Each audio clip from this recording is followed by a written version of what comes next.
नमस्कार दोस्तों।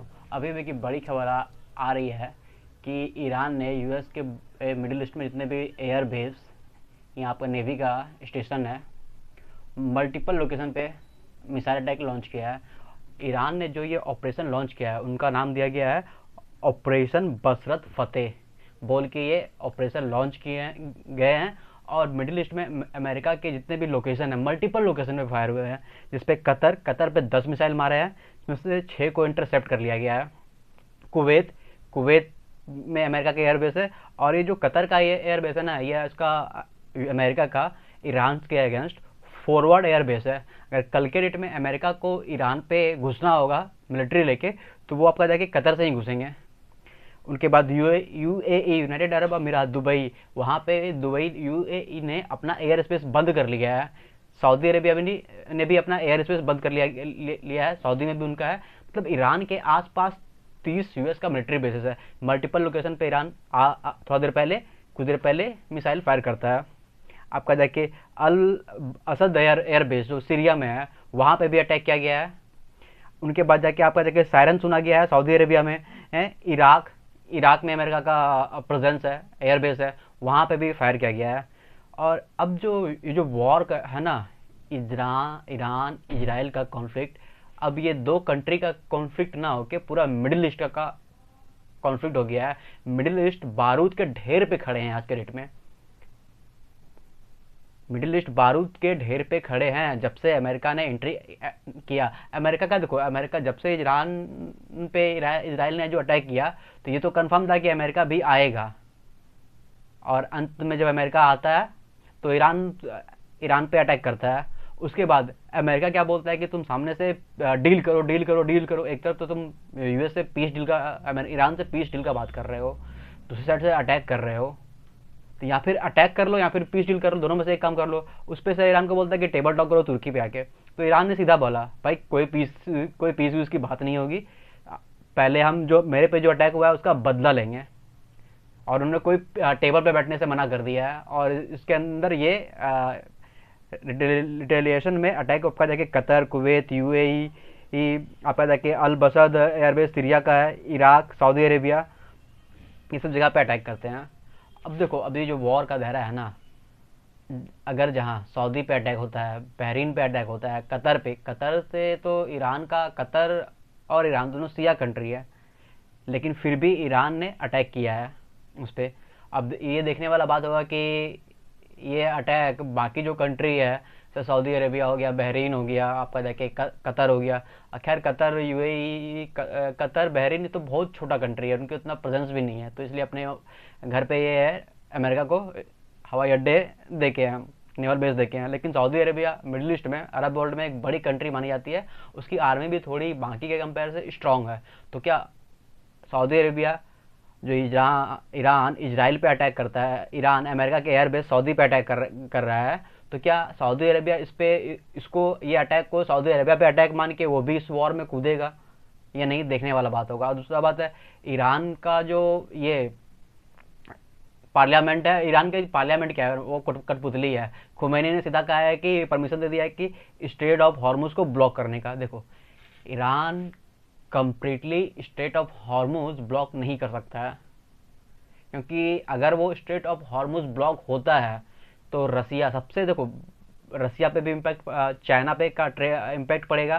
क्योंकि देखो, अगर 100 लीटर पेट्रोल जा रहा है ना तो पूरा वर्ल्ड में, तो 20 लीटर पेट्रोल ये स्टेट ऑफ हॉर्मुज से ही जा रहा है। पेट्रोल का बात हो गया, पेट्रोल पाए एकदम रॉकेट की तरह जंप करेगा भाई। 70 बैरल प्रति लीटर चल रहा है ना, तो हो सकता है जाके 100-120 लीटर प्रति बैरल चला जाए।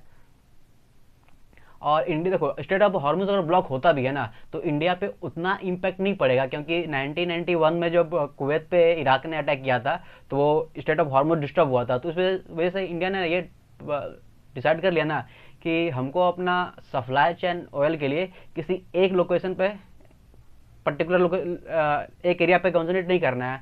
आज के दिन में देखो, इंडिया के पास पेट्रोल रसिया से भी आ रहा है, सऊदीया से भी आ रहा है, इराक से भी आ रहा है, मिडिल ईस्ट से भी आ रहा है, आपका देखिए वेनेजुएला, अफ्रीका के कुछ कंट्री। मतलब इंडिया ने ना अपना पेट्रोल का सप्लाई है, फ्यूल का सप्लाई डाइवर्सिफाइड करके रखा है, तो इस वजह से इंडिया पे उतना इम्पैक्ट नहीं पड़ेगा। हाँ, प्राइस बढ़ने की वजह से अभी के टाइम में जो ऑर्डर दिया जाएगा उस पर इम्पैक्ट पड़ेगा।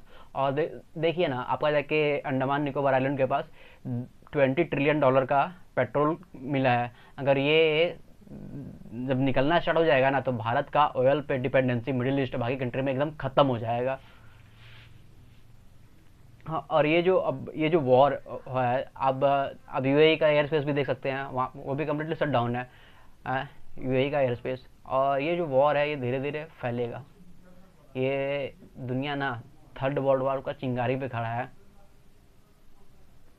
बस एक थोड़ा सा मिस कैलकुलेशन यहाँ पे, और ईरान का ये मूव ना एक मिस कैलकुलेशन था। हाँ, ईरान को यूएस का एयरबेस पे अटैक करना था तो वो करता, इराक पे करता, सीरिया पे करता। ये जो कंट्री है ना, इराक सीरिया, ये थोड़े थोड़े क्या आज के डेट में बहुत वीक है, तो इनको इन जगह पे करना चाहिए। इनको सऊदी अरेबिया, यूएई और कतर, इस सब पे नहीं करना चाहिए। अमेरिका ने तो पहले ही कतर का जो उनका फॉरवर्ड एयरबेस है, आप इसमें अगर सैटेलाइट्स का पिक्चर में देखो तो अमेरिका ने कुछ दिन पहले ही ना, 2-3 दिन पहले ही वहाँ से सारा अपना जो उनका एसेट है उसको बंकर में डाल दिया था, या और कुछ एसेट को वहाँ से मूव कर दिया था, क्योंकि उन्हें पता था कि क्या क्या होने वाला है। और अपने जो सिविलियन है अमेरिका, जितना कतर हो गया ये मिडिल ईस्ट में, उन्हें बोला है कि आप अगले वार्निंग तक, नोटिस तक आप बंकर में ही रहो, क्योंकि ईरान ने सीधा कह दिया है कि भाई हम तुम्हारे एयर बेस के साथ साथ तुम्हारे सिविलियन को भी टारगेट करेंगे। लेकिन ईरान को कोई हक नहीं बनता है ना कि सिविलियन को टारगेट करने का। भाई तुमको लड़ना है तो मिलिट्री टू मिलिट्री इंगेजमेंट करो ना। ये क्या कि हम तुम्हारे सिविलियन को भी टारगेट करेंगे, दिस इज कम्प्लीटली बुलशिट। और आज तो इसराइल ने जो तेहरान के IRCG रेवोल्यूशनरी गार्ड के जो बैरक पे अटैक किया है, वहाँ पे कम्प्लीटली ब्लड बात हुआ है। 1000 से भी ज़्यादा उनके सोल्जर्स हैं, सोल्जर्स, ऑफिसर्स, उनके जो हेडक्वार्टर है तेहरान पे, वहाँ पे आज मारे गए हैं। तो कम्प्लीटली ये ब्लड बात है। मल्टीपल लोकेशन पे आज जितना आज IRCG के हेडक्वार्टर है उन पे भी इसराइल ने अटैक किया है। देखो आज ये जो अटैक हुआ है मिडिल ईस्ट के मल्टीपल लोकेशन पे, अमेरिका का एयरबेस पे, अमेरिका रिटर्न में क्या एक्शन लेता है। अगर अमेरिका रिटर्न में कोई एक्शन नहीं ले, देखो 10 मिसाइल मारेगा, कितना भी मजबूत डिफेंस सिस्टम हो, 10 मारेगा ना तो 6 से 7 को इंटरसेप्ट कर लेगा, बाकी 2 तो अटैक करेंगे ही।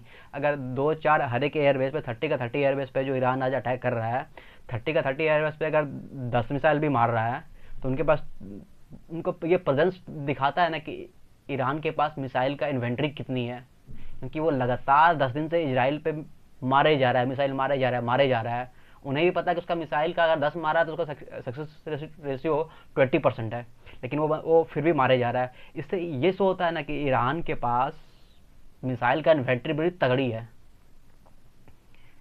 और अगर जो भी अटैक डैमेज होता है, अमेरिका को कोलेटरल डैमेज होता है इस कॉन्फ्लिक्ट से, ईरान के अटैक से, अगर इस पर अमेरिका कोई रिटर्न में कोई एक्शन नहीं अगर लेता है ना, तो ये मान के चलिएगा कि अमेरिका वॉर नहीं चाहता है, इसको डी एस्केलेट करना चाह रहा है। अगर अमेरिका इस पर एक्शन ले रहा है तो मान के चलना ना, अमेरिका जानबूझ के इस वॉर को बढ़ाना चाह रहा है, इस वॉर का दायरा बढ़ाना चाह रहा है। और देखो आज के डेट में ना अमेरिका, आज के डेट में रशिया, वो चाहता है कि अमेरिका इस वॉर में घुसे, क्योंकि वो इधर इंगेज हो, इस एरिया में इंगेज हो, ताकि यूक्रेन पे वो अपना फाइनल असॉल्ट, फाइनल एक्शन ले सके।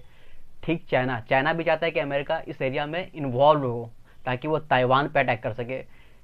और उधर आपका जाके सन की ताना सा नॉर्थ कोरिया, वो तो साउथ कोरिया पे रॉकेट आगे जा रहा है। कहीं इसी बीच में आपको पता, इसी बीच में आपको ये सुनने को ना मिले कि आर्मेनिया ने अजरबैजान के नागोर्नो काराबाख पे अटैक कर दिया हो। मतलब कुछ भी खबर सुनने को मिल सकता है। और ये भी देखना होगा, क्योंकि ये भी देखना होगा क्या अमेरिका का साथ इसमें यूरोपियन कंट्रीज देंगे, क्योंकि नाटो का चार्टर सिंपल है, किसी एक देश पे अटैक अगर किया जाता है तो माना जाएगा पूरा नाटो पे अटैक। अमेरिका नाटो का अलायंस एक कंट्री है और इसका सबसे बड़ा पार्टनर है। और ऐसा माना जा रहा था कि ईरान ने जो अटैक किया है, बाकी के यूरोपियन कंट्री भी इसमें आएंगे। और और अगर ये वॉर ज़्यादा एक्सलेट करके आपका थर्ड वर्ल्ड वॉर में कन्वर्ट होती है ना, तो मिडिल ईस्ट सबसे वर्स्ट इफेक्टेड जोन होगा। फर्स्ट वर्ल्ड वॉर में आपका जाके आपका यूरोप में इम्पैक्ट पड़ाता है, और सेकेंड वर्ल्ड वॉर पे यूरोप में ही चलाता है। लेकिन थर्ड वर्ल्ड वॉर ना यूरोप वाला वहाँ पे नहीं लड़ेंगे, third world war middle east में ही लड़ा जाएगा। मिडिल ईस्ट हो गया आपका जाके, ये एरिया हो गया साउथ चाइना चाइना सी, और यूरोप के कुछ एरिया में, मतलब नॉर्थ यूरोप में आपका जाके देखने को मिल सकता है। बाकी यूरोपियन कंट्री आज के डेट में ना, यूरोपियन अमेरिका का सीधा पॉलिसी है भाई, वॉर हमारे अपने धरती पे नहीं होगा, नहीं होगा। वॉर वो लोग करेंगे दूसरा की धरती पे। सबसे वर्स्ट इफेक्टेड जोन आपका जाके मिडिल ईस्ट होने वाला है। और तेल का प्राइस ना ऐसा रॉकेट की तरह लॉन्च होगा कि आप एक्सपेक्टेशन, आप बियॉन्ड द एक्सपेक्टेशन जाएगा अगर ज़्यादा ये और आगे बढ़ती है तो।